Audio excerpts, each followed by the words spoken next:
Hello, thank you for attending this talk. My name is Reis, and I will be presenting a case study for the Burr Oak Tool company.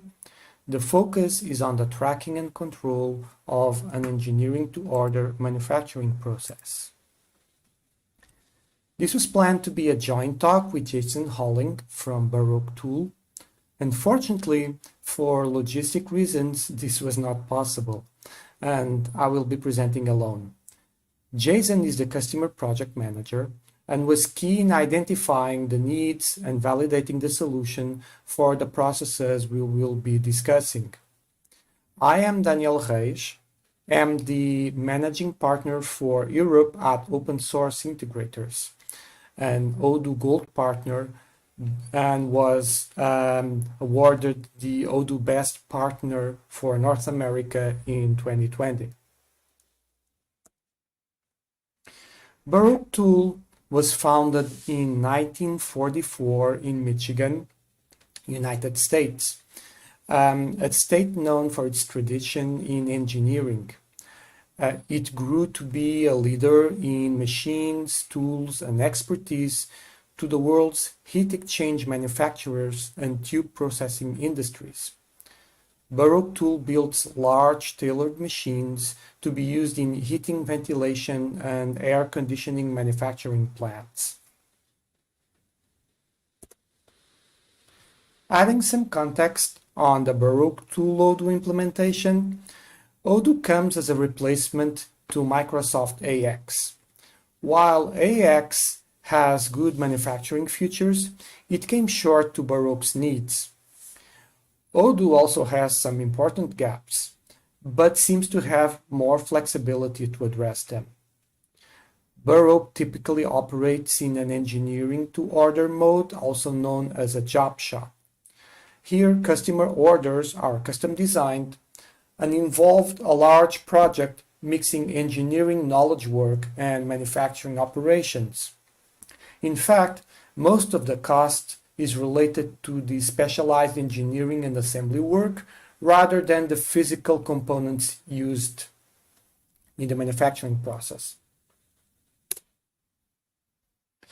Translating to Odoo requirements, we found a few major gaps to address.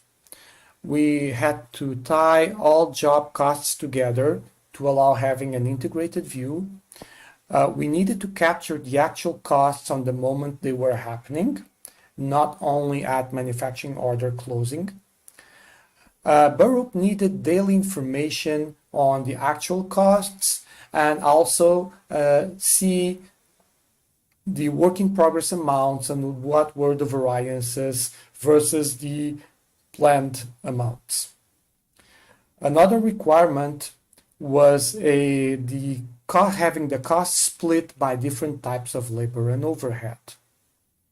And finally, Burr Oak wanted to have their accounting books up to date and regular postings to the accounting books with the WIP and variance amounts were needed. This brings us to an overview of the solution we implemented with Odoo. This is an overview of the full process. It starts with the sales order, where the product to be sold is configured. So it's a unique machine to be delivered to that particular customer. When confirmed, the sales order then triggers the creation of the job's Analytic account that will be used to tie together all the related costs. It creates the related project and tasks, and also creates the top-level manufacturing order. The projects and timesheets can then be used to track engineering work, similar to what we see with consulting projects. Purchase is needed to procure the needed parts for the manufacturing element of the process. And then the manufacturing app tracks the planned, actual, and variances as they happen so that we have immediate information available.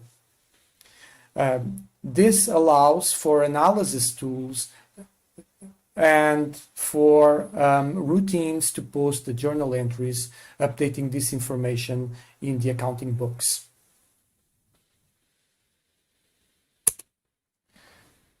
And these are the main features that were proposed to address the Odoo identified gaps. So number one, we implemented a carry analytic account. The sales order generates the analytic account related to that job. And what we need is to have this analytic account carried over to the main manufacturing order originating from the sales order, and then to the child manufacturing orders generated from this manufacturing order, and so on. That allows us for the generated costs by each of these manufacturing orders to be tied to the same analytic account and have that integrated view of the cost, of the job costs. Next is the work center setup. So instead of having just a number with a cost, we needed to assign it cost types. So we needed to know that work on this work center would generate a cost split between labor and overhead types. Third, number three, is the manufacturing order consumption. Immediately when operations are recorded, there's raw material consumption, or there's time worked on operations. We generate analytic items that then can be used for analysis. So this was a feature that was implemented. And then when the manufacturing order is confirmed, means that it's ready to start work on it, we store the planned amounts for that manufacturing order. Why? Because we need the actuals, and then we need to compute variances. To be able to compute variances, we need to know what the planned amount was. So this is done when a manufacturing order is started. Number five is we need real-time reporting. So with the above features, we have the data for that. So we implemented a concept that allows for this reporting tying together on the same line, the planned amount, the actual amount, and then it's easy to compute the work in progress and variances. Next, number six, is we needed to implement periodic postings to accounting. So it's not enough to have the real-time reporting. At certain moments in time, we want these numbers to be also represented in the accounting books. So based on the real-time reporting for WIP and variances, we implemented routines that allow to post journal entries with these numbers in the accounting books. And finally, since we are creating journal entries for work in progress, when a manufacturing order is done, the work in progress balance needs to be cleaned, needs to be balanced. So the work in progress balance needs to be cleared. So additional accounting routines on top of the ones that Odoo generates by default when a manufacturing order is done, additional journal entries needed to be implemented to make this all work and have the accounting numbers make sense. So now we'll see a few screenshots that give you an idea of how this looks like in Odoo. Not for everything, but these are just some highlights. First is the work center setup. So we have where the cost per hour is, we added a cost product selection where we can choose the cost driver that is used by this machine. So, and this cost driver has a total cost per hour. So the cost per hour is then automatically filled based on the cost product selection. And on the next screen, you can see these cost drivers can be mapped into the driven cost types. So for example, the work center operation cost driver drives overhead and labor. So in this example, this work center operation would have a $60 cost per hour. And these $60 costs are broken down into $20 per hour overhead and $40 per hour in labor.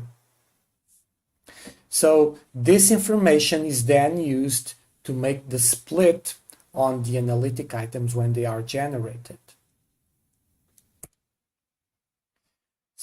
And this example, this is just the already existing analytic items list view.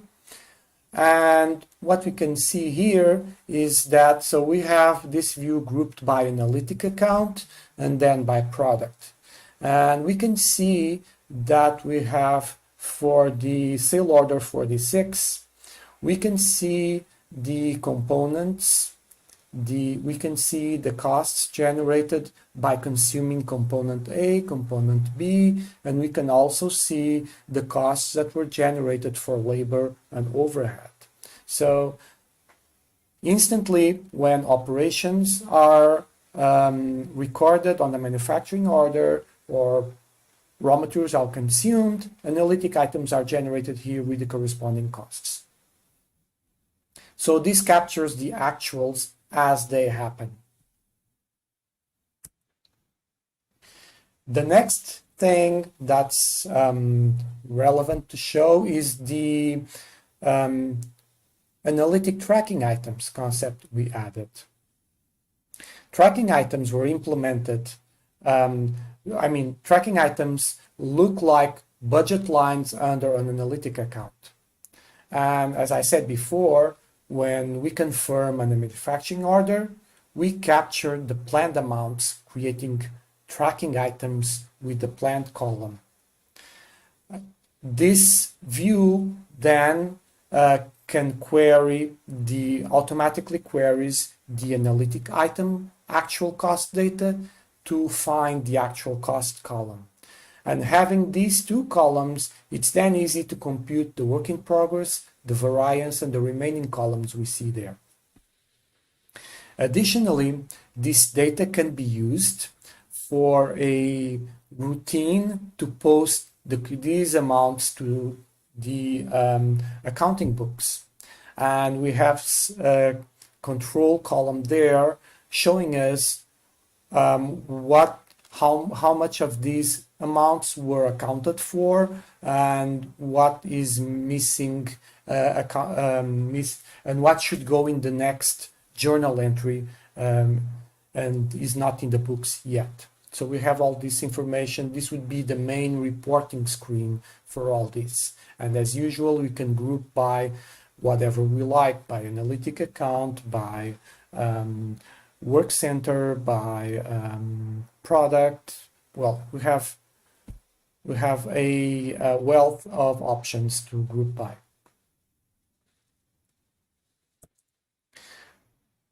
Next, I would like to give from a technical point of view, an overview of the key modules implemented for this. They are all OCA contributed code.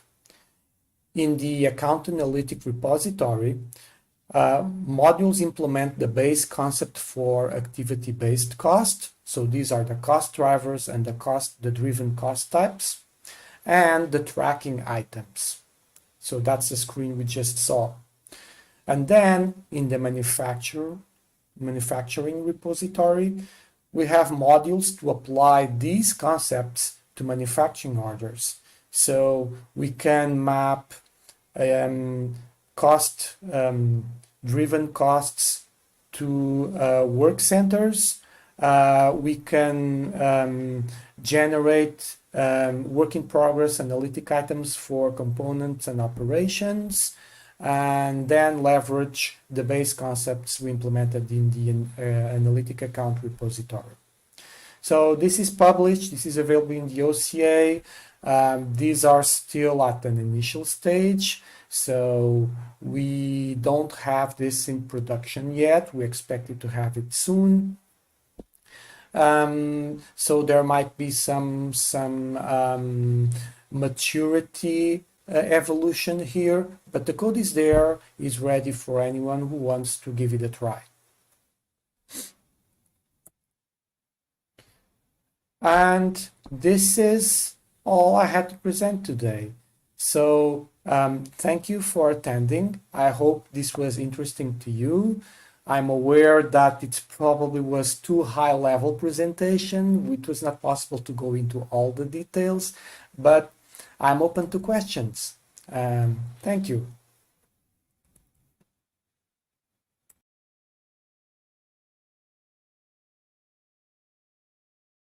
I'm excited to have Jason here with Oak, who's going to get a chance to learn a little bit more about the process and what's just to really learn more and dive deeper into this very interesting topic. We do have some questions from the audience, starting off with Sammy Katola. Jason, were you, let's see if this question is right. All right. Were you input the planned hours to analytical tracking items? Okay, did you input the planned hours to analytic tracking items, or are they coming from routes?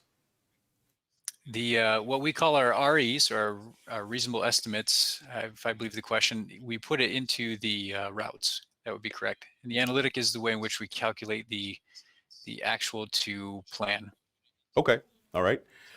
So let's go ahead and take a step back. Jason, can you tell us a little bit more about how the relationship started with OSI and Oak, and what inspired you to seek out Odoo? Sure. So we were looking for a replacement of Microsoft Dynamics AX. We certainly are an organization from an engineering to order perspective that we need our ERP to help us do things that basic Excel and whatnot it doesn't accomplish for us, but yet we didn't need the over complexity of the big ERPs. So we kind of began looking for partners that would help us move to kind of a fresh, an overall open source solution. We came across Odoo, and from Odoo we identified the Open Source Integrators, OSI.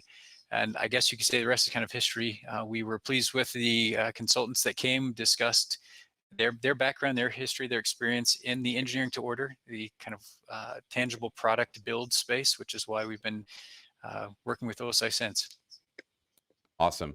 Now, Ricky asks us, what's been the biggest challenge moving from AX to Odoo? Boy, that's a good question. I think the biggest challenge is probably a challenge of most ERPs, the amount of legacy data that exists that you can't suddenly just walk away from. So with all these new innovative solutions and technologies, they're great, and we always wanted them part of our business, our organization, but you can't neglect everything in the past, because our customers come to us because the amount of machines we have on their floors, the amount of support we've given over the years. We're 77 years old as a company, and a lot of what we did in the past is why we're here today. And I mean, that's a long time to be in business. And I'm sure throughout the years, there's been softwares that have come and gone. Can you talk to us a little bit about what change management looked like adopting or going from one system to Odoo? It's certainly not easy. Human nature says, let's not change. Right. And even if it is broken, let's change it very little, right, to cause less pain. But we knew we needed to kind of burn the boats of things of the past, things that weren't working. In fact, if productivity is waning, the right answer for an overall organization is to take a big step forward. So we've been trying to be intentional about the just overarching stakeholder analysis, right? So we have our engineering organization, we've got our production engine and operations teams, we've got all the other support organizations from start to finish, and generally speaking, we try to keep on a weekly cadence. Here's what we're doing. Here's how it helps. And I think if we always put the lens of how does it benefit me, in our minds as a program team, for each of the individual users, that's what always ends up helping. We still have naysayers, I'm sure, but Sure. we also have some pretty significant advocates because of the messaging of how this is going to help us. Well, I mean, those are great tips as well. Change management always seems to be one of these stumbling blocks that cause several projects to fail. So I'm excited that you guys are doing it correctly and tracking on. We got some more questions coming in from Tom. Now, a client wants to track their employee time, i.e. timesheets on the MO. This would require dev work. Can this time be handled through operations and analytical accounts on the MO? So that's a good question, Tom. In fact, in our extended Q&A, Daniel, who presented, was probably better equipped to answer that specifically, in terms of what development could be. Oh, Daniel's on. Fantastic. I'm here. Okay. Hi, Daniel. Hello. Sorry if I was a few minutes late. So there are two options we can use for certain with the in the customizations we did. You could track time using operations. So you could have an operation that's engineering and just log time there. It's not so comfortable because the operations time is measured in minutes and seconds, not in hours and minutes. So our preferred choice, that would work, but our preferred choice is to use timesheets, regular timesheets um, along with the manufacturing order. And we use the Analytic account to tie things together. So I know that I spent, I don't know, 20 minutes in operations, machine operations, and I spent 10 hours in engineering time. One is coming from operations, the other from timesheets. But when we go to the reporting using the Analytic account, you can see all together. Okay, great. That's a great answer, Tom. Hopefully that helped. I have another question from Sammy. How do you catch the child's MO? The link between mother manufacturing order and child manufacturing order is missing in Odoo, or only char field in the model exists still? It's not missing in Odoo. It's a bit convoluted, but it's there through the procurement group. There's an internal object you don't see in the user interface called the procurement group, where you can link the manufacturing order, child, and parent. Actually, this same object is also used to link the sale order to the manufacturing order. So if you inspect so on the sales order, you have a button where you see the related manufacturing order. Mhm. If you inspect that button, that will reveal the mechanism where you can find the related ammo, and the same mechanism applies between parent ammo and child ammo. So it's there in Odoo. It's a bit hidden, but it's there already. Wonderful. And just to follow up, another question by Sammy, can you use attendance model, the attendance module, to report man hours to manufacturing orders or work orders? We're not using this in the Burr Oak case because I think those are two different things, right?